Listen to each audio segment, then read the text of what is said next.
Today's video, I'm going to take this Norfolk Southern, this is an Athearn RTR ready to roll locomotive. It's a GP38-2, and GP38s are my favorite diesel locomotives.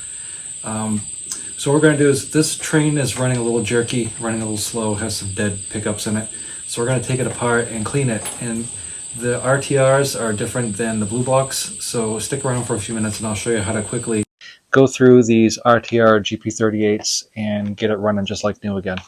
So hopefully you can see this. There's a lot of crud built up in here. There's some hair in it. And what's happening is this is just being really jerky and it's finding dead spots on the tracks. So we're going to take it apart, and it's really simple to get inside of these. I'm not going to do a complete strip down. You don't need to. In fact, they recommend you don't completely tear these apart if you really have to get inside. They want you to send it back for repair, but there's no need to do that just to clean it. So we're just going to clean it, and I'll show you how to get basically everything cleaned on this train. I'll show you how to test it. I don't have one of these little mini pan devices.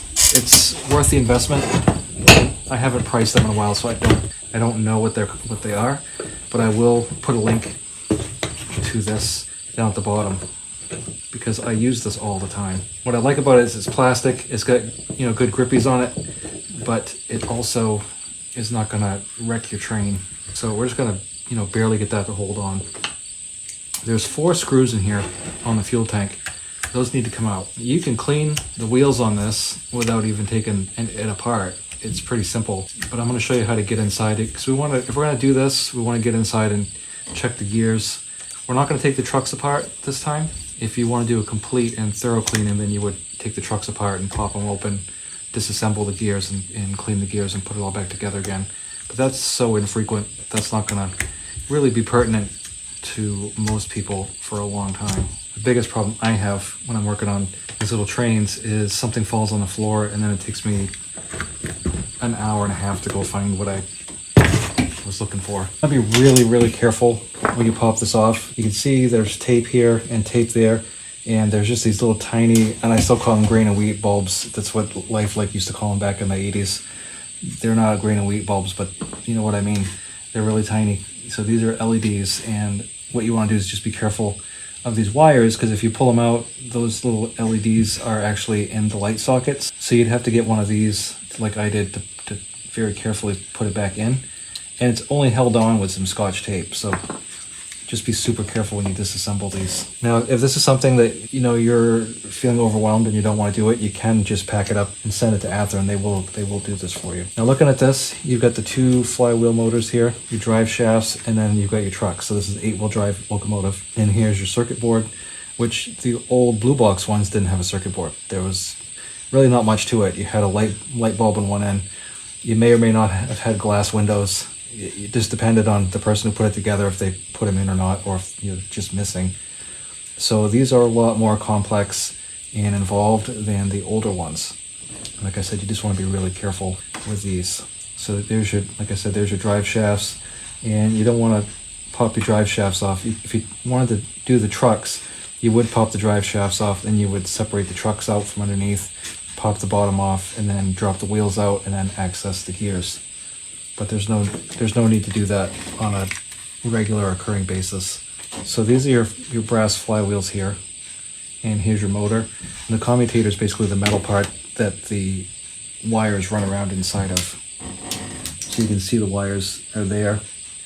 And here's the shaft. So about all you can do is clean this shaft right there, and the rest of the inside work is not really accessible to you. Now, if you come down and look really carefully, you can see the gearing. It's kind of hidden. You can't see it from the front. It's in the back, and I'll bring you down here in a second and show you. But it's in the back there and in the back here. So you would just drop a little, just one drop.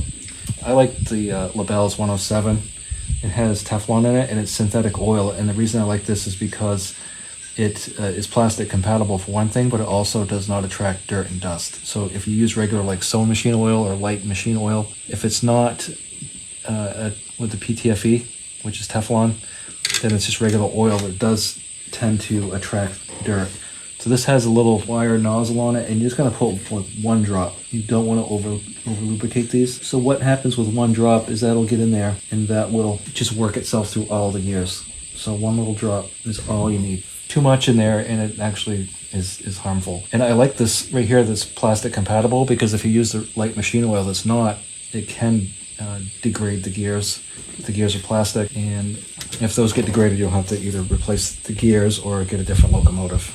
A lot of times it's cheaper just to buy another train than it is to try to fix an old one. Right here, we're just going to clean that up, and you can use track clean, you can use rail zip, you can use alcohol. I tend to like something that's advanced technology, track cleaner, corrosion inhibitor. Alcohol is good, it's cheap, everybody has it pretty much, but you really a lot better off to get something designed for these trains. So the way you're gonna clean this is you're gonna turn these flywheels. You're gonna hold that Q-tip on there, and what I do is I rotate the Q-tip as I'm doing it, and you can see all the gunk getting picked up. These RTRs, they're really smooth running.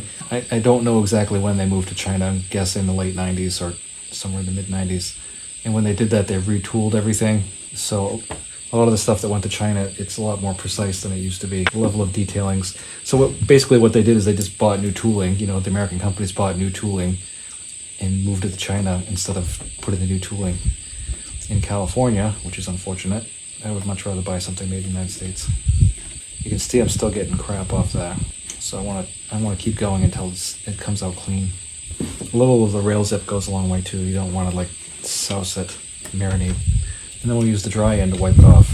So with that done, we've lubricated it. I've cleaned the commutator. There's really not a whole lot you can do inside of here. So I'm gonna go ahead and reassemble this, and then we'll clean the trucks. So it's really hard to see in there, but do you see the gears?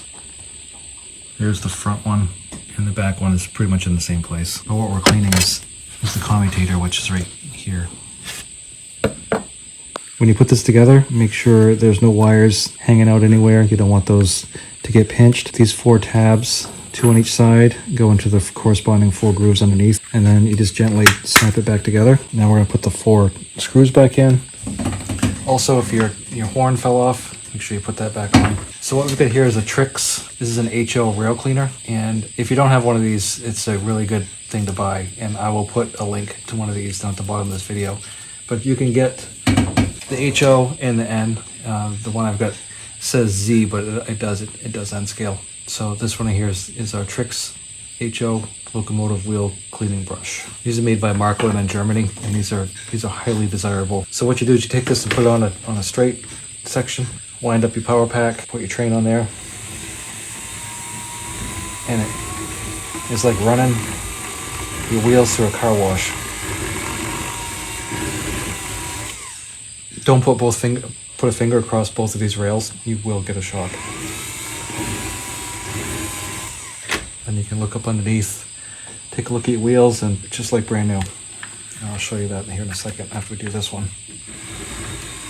I got a little bit on this one here to get, so I gotta put a little bit of pressure there, but you can see the rest of them, how clean they are.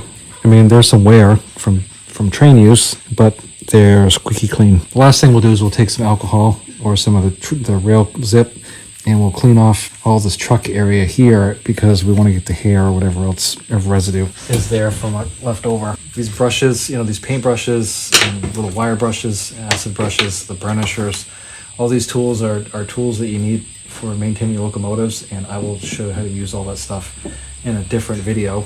We'll do a video on just what you need to service your locomotives. Put a rail zip on there, and we're just going to clean this, kind of twisting as we go, and that way we'll get all the junk off. Make sure the power pack is turned down, otherwise it'll tear off on me.